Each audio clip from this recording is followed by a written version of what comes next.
الحمد للہ رب العالمین والعاقبۃ للمتقین الصلاة والسلام علی سید الانبیاء والمرسلین اما بعد فاعوذ باللہ من الشیطان الرجیم بسم اللہ الرحمن الرحیم واصبر نفسک مع الذین یدعون ربهم بالغداة والعشی صدق اللہ العظیم ان اللہ وملائکتہ یصلون علی النبی یا ایھا الذین آمنوا صلوا علیہ وسلموا تسلیما۔ بآواز بلند پڑھیے اللہم صلی علی سیدنا مولانا محمد وعلی آل سیدنا ومولانا محمد وبارک وسلم۔ یا رب بالمصطفیٰ بلغ مقاصدنا، یا رب بالمصطفیٰ بلغ مقاصدنا واغفر لنا ما مضى یا واسع الکرم۔ مولاي صلی وسلم دائما ابدا علی حبیبک خیر الخلق کلہم۔ تھے لاکھوں میں 72 تن ہی تسلیم و رضا والے، تھے لاکھوں میں 72 تن ہی تسلیم و رضا والے، حقیقت میں خدا ان کا تھا اور وہ تھے خدا والے۔ کسی نے جب وطن پوچھا تو یوں حضرت نے فرمایا، مدینے والے کہلاتے تھے اب ہیں کربلا والے۔ حسین ابن علی کی کیا مدد کر سکتا تھا کوئی، حسین ابن علی کی کیا مدد کر سکتا تھا کوئی، وہ خود مشکل کشا تھے اور تھے مشکل کشا والے۔ زہے قسمت علی والے ہمیں دنیا سمجھتی ہے، زہے قسمت علی والے ہمیں دنیا سمجھتی ہے، علی والے نبی والے، نبی والے خدا والے۔ اور یہ نعرہ ہر کا تھا جس وقت فوج شام سے نکلا، یہ نعرہ ہر کا تھا جس وقت فوج شام سے نکلا، کہ دیکھو یوں نکلتے ہیں جہنم سے خدا والے۔ حمد و صلوات کے بعد معزز سامعین، حاضرین محفل، جیسا کہ آپ تمام احباب کو معلوم ہے کہ سالانہ عرس مبارک یوم سیدنا مہر علی شاہ رضی اللہ تعالی عنہ کے سلسلے میں عرصہ دراز سے آپ کے اس جامعہ غوثیہ مہریہ میں ہم اپنے مرشد گرامی اعلی حضرت فاتح قادیانیت مامور من الرسول سیدنا پیر مہر علی شاہ رضی اللہ تعالی عنہ کی بارگاہ میں ہدیہ عقیدت پیش کرنے کے لیے عرس مبارک کا انعقاد کرتے ہیں۔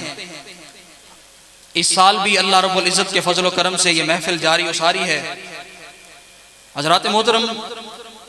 اولیاء اللہ کا ذکر کرنا، ان سے محبت کرنا، ان کے ذکر کی محفل میں آنا انسان کی خوش بختی کی علامت ہے۔ آیت مبارکہ جو میں نے آپ کے سامنے تلاوت کی ہے، اللہ رب العزت نے قرآن پاک میں ارشاد فرمایا، وَاصْبِرْ نَفْسَكَ، اے بندے تو اپنی ذات کا تعلق جوڑ لے، اپنے آپ کو جوڑ لے۔ وَاصْبِرْ نَفْسَكَ مَعَ الَّذِينَ يَدْعُونَ رَبَّهُمْ بِالْغَدَاةِ وَالْعَشِيِّ۔ اللہ تعالیٰ اپنے بندوں کو فرما رہا ہے، اے میرے بندو، اپنا تعلق، اپنی نسبت، اپنی عقیدت ان لوگوں کے ساتھ جوڑ لو، یدعون ربہم بالغداۃ والعشی، جن کی زندگی کا مقصد یہ ہے کہ وہ صبح و شام ہر وقت اللہ کی یاد میں سرمست ہیں۔ نہ انہیں دنیا کی کوئی لالچ ہے، نہ دنیا کے مقاصد کی کوئی انہیں غرض ہے، ان کی زندگی کا ایک ہی مقصد ہے اور وہ ہے اللہ کی رضا کا حصول۔ سامعین محترم، اس آیت مبارکہ میں اللہ رب العزت نے حضور نبی کریم صلی اللہ تعالی علیہ وسلم کے وسیلے سے تمام مسلمانوں کو، تمامی امت مسلمہ کو یہ پیغام دیا، یہ حکم دیا کہ اے لوگو، اپنا تعلق ان لوگوں کے ساتھ جوڑو، اپنی عقیدت، اپنی محبت ان لوگوں کے ساتھ بناؤ جن کی زندگی کا مقصد صرف اور صرف اللہ کی رضا ہے۔ اور وہ کون لوگ ہیں؟ جنہیں ہم اپنی زبان میں اولیاء اللہ کہتے ہیں۔ سامعین محترم، اللہ کے ان نیک لوگوں کے ساتھ انسان جب اپنا تعلق بناتا ہے تو وہ تعلق انسان کو اس دنیا میں بھی فائدہ دیتا ہے، اور وہی تعلق انسان کو قبر میں بھی فائدہ دیتا ہے، اور وہی تعلق انسان کو آخرت میں بھی فائدہ دے گا، الغرض آپ جہاں بھی چلے جائیں، جب آپ کا تعلق کسی اللہ والے کے ساتھ ہے تو آپ کو اللہ دنیا میں بھی رسوائی سے بچاتا ہے اور آخرت میں بھی اللہ تبارک و تعالیٰ انہی کے دم سے ہمیں رسوائی سے بچائے گا۔ تو سامعین محترم، حضور قبلہ عالم فاتح قادیانیت سیدنا پیر مہر علی شاہ رضی اللہ تعالیٰ عنہ، آپ ایک دن سفر پر جا رہے تھے، ایک جگہ آپ نے قیام کیا، وہاں سے آپ کے کچھ عقیدت مند جانثار مرید جو اپنے علاقے کے بڑے نامی گرامی لوگ تھے، وہ آپ کو جب روانہ کرنے کے لیے اسٹیشن پر آئے تو آپ کے ساتھ ہی گاڑی میں سوار ہو گئے، اور آپ نے ان کے ساتھ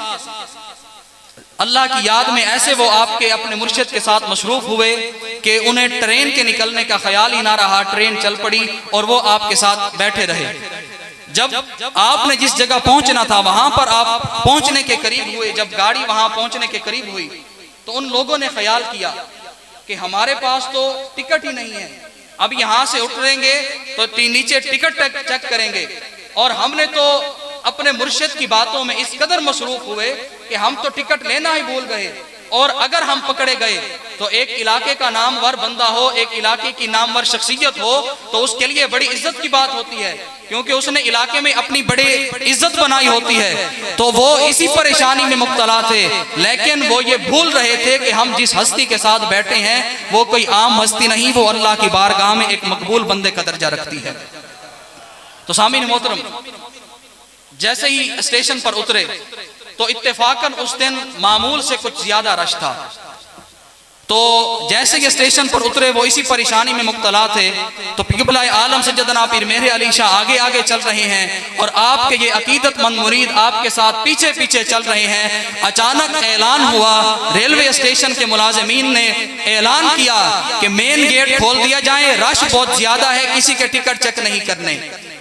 کسی کے ٹکٹ چیک نہیں کرنے۔ تو آپ کے ایک عقیدت مند مرید تھے، انہوں نے بلند آواز سے نعرہ مارا اور کہا کہ لوگوں، آج مجھے شفاعت کا مسئلہ سمجھ آ گیا ہے،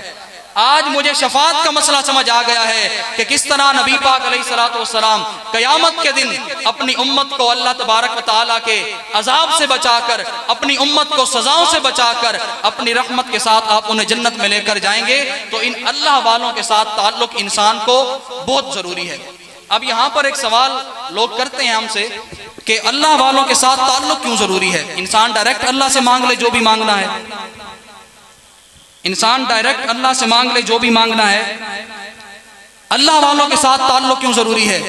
ان کے دروازوں پر جانا کیوں ضروری ہے؟ ان کے درباروں پر جانا کیوں ضروری ہے؟ ان سے محبت کیوں ضروری ہے؟ ان سے بیعت کیوں ضروری ہے؟ آج کل چونکہ سوشل میڈیا کا دور ہے اور ہماری نوجوان نسل کو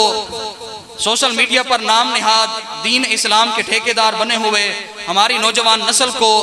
ان کا عقیدہ، ان کا ایمان خراب کرنے کی کوشش کرتے ہیں، اور وہی یہی سوال کرتے ہیں کہ جب اللہ تعالیٰ فرماتا ہے کہ میں تم سے زیادہ قریب ہوں تو پھر تم یہ کیوں کہتے ہو کہ اللہ والوں کے ساتھ اپنا تعلق جوڑو،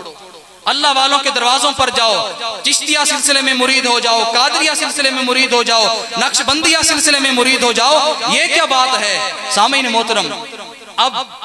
چونکہ ان لوگوں نے، ان نوجوانوں نے،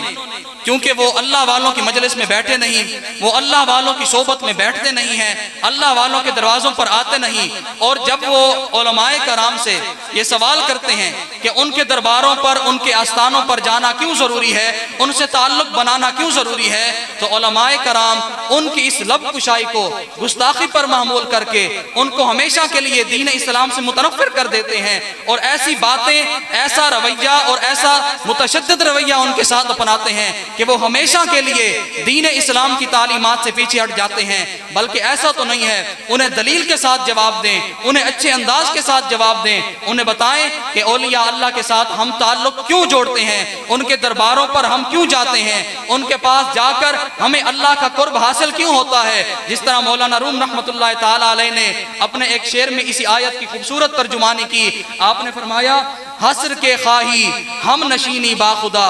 اے بندے اگر تو خدا کے ساتھ قرب حاصل کرنا چاہتا ہے، اگر تو خدا کا قرب اپنانا چاہتا ہے، او نشیند صحبت با اولیاء، تو اللہ کے ولیوں کے ساتھ اپنی صحبت کو لازمی قرار دے، اللہ کے ولیوں کے ساتھ صحبت کو مضبوط پکڑ۔ تو سامعین محترم، وہ لوگ یہ کہتے ہیں کہ اسلام جب ہمیں یہ بتاتا ہے کہ اللہ کے ساتھ ہم ڈائریکٹ مانگ سکتے ہیں، ہم ان اولیاء اللہ کا وسیلہ کیوں پیش کریں، ان کے ساتھ اپنا تعلق کیوں جوڑیں؟ تو سامعین محترم، تو ہم جب قرآن پاک سے اس سوال کا جواب پوچھتے ہیں تو اسی آیت سے اور بقایا اور آیات مبارکہ سے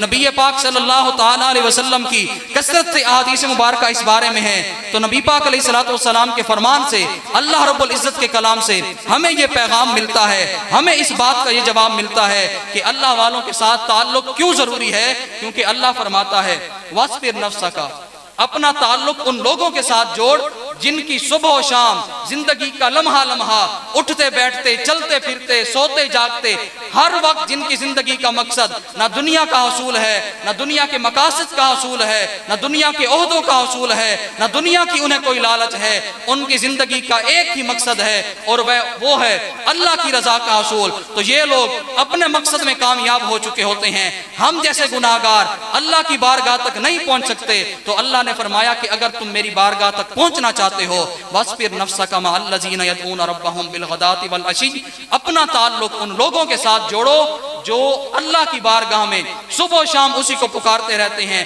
اسی کی یاد کرتے رہتے ہیں۔ تو یہ محافل اولیاء اللہ کا ذکر اسی سلسلے کی ایک کڑی ہوتی ہے۔ تو آپ جتنے بھی یہاں پر تشریف لائے ہیں، آپ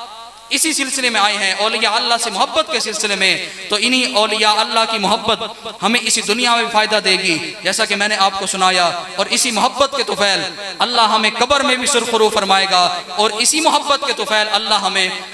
ہر منزل میں کامیاب فرمائے گا، اسی محبت کے طفیل ہماری تمام مشکلات آسان ہوں گی۔ تو انہی اولیاء اللہ کے ساتھ تعلق اپنا جوڑے رکھیں، انہی اولیاء اللہ کے ذکر کی محافل میں جاتے رہیں، نبی پاک علیہ السلام سے محبت کریں، حضور کی اولاد کے ساتھ محبت کریں، اور اولیاء اللہ کے ساتھ میں بار بار یہی کہہ رہا ہوں کہ آج کے اس پرفتن دور کے اندر اگر انسان اپنا ایمان بچانا چاہتا ہے، اگر وہ چاہتا ہے کہ اس کے دل میں ایمان کا نور سلامت رہے، تو قرآن کی تعلیم بھی یہی ہے، حضور علیہ السلام کا طریقہ بھی یہی ہے، آپ کی حدیث میں بھی یہی وارد ہے، اور اولیاء کرام کا، ہمارے بزرگان دین کا بھی یہی عقیدہ ہے کہ اگر انسان ایمان کو مضبوط کرنا چاہتا ہے تو وہ ان لوگوں کے ساتھ اپنی صحبت کو لازم کرے کہ جو اللہ کی بارگاہ میں قرب کا درجہ اختیار کر چکے ہیں، قرب کا درجہ انہیں حاصل ہے۔ تو ہم تو صرف یہی کہتے ہیں یک زمانہ صحبت با اولیاء بہتر صد تالا طاعت بیریا، کہ ایک لمحہ جس انسان کو اللہ کے اولیاء کا قرب نصیب ہو جائے، ان کی مجلس نصیب ہو جائے، ان کی صحبت میں اسے ایک لمحہ میسر ہو جائے، بہتر از صد سالہ طاعت بیریا، تو وہ اس انسان کے لیے 100 سال کی بغیر ریاکاری کی عبادت سے بہتر ہے۔ اللہ ہمیں اولیاء کرام کے فیضان سے وافر حصہ عطا فرمائے، ہم سب کو اولیاء کرام کی تعلیمات پر عمل پیرا ہونے کی توفیق